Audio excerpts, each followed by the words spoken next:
Saya pernah ngalamin gagal nikah, sampai-sampai benar-benar down mental, tapi sekarang alhamdulillah bisa bangun dan semangat kembali. Tapi di sini saya juga trauma, Pak Ustadz.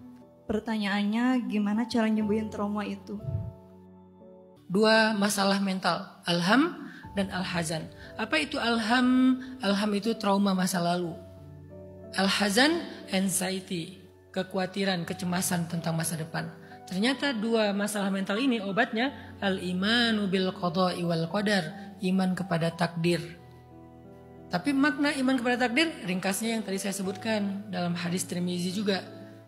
Meyakini apa yang Allah takdirkan menimpa kita gak mungkin meleset dari kita.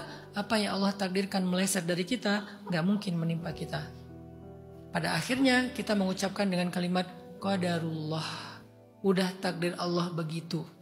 Udah takdir Allah rezeki saya atau bukan rezeki saya. Udah takdir Allah jodoh saya atau bukan jodoh saya. Berarti orang itu siapa Ustadz? Ujian untuk Mbak Iis.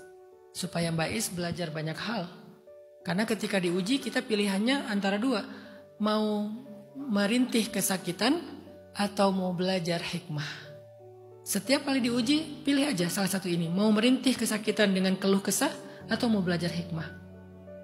Saya sampai semalam bolak-balik di tempat tidur, saya belajar terus tentang hikmah. Ketika misalnya sekarang saya lagi diuji dengan satu ujian yang kecil, saya belajar, ya Allah, Engkau lagi ngajarin saya ini ya, Engkau lagi ngajarin saya itu ya, Masya Allah. Makasih ya Allah dikasih saya kesempatan untuk belajar mengenal Engkau lewat ujian ini.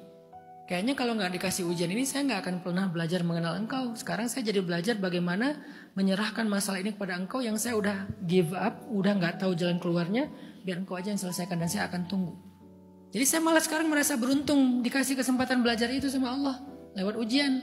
Ini kan pilihan kita kan? Ketika dikasih ujian mau belajar atau mau mengeluh. Tetap ada keluh kesah, nggak mungkin nggak ada. Cuman lebih besar mana nih porsinya nih antara belajar sama ngeluhnya nih. Kalau lebih banyak porsi ngeluhnya ya kita akan terus menderita. Tapi kalau kita banyak porsi belajarnya maka kita akan terus tumbuh. Itulah pilihan kita setiap kali diuji. Jadi Mbak Iis dia ujian bagi Mbak Iis, bukan jodohnya. Karena kenapa? Jodoh Mbak Iis ada, gak akan ketukar. Dan dia jodoh orang lain, gak akan ketukar juga sama Mbak Iis.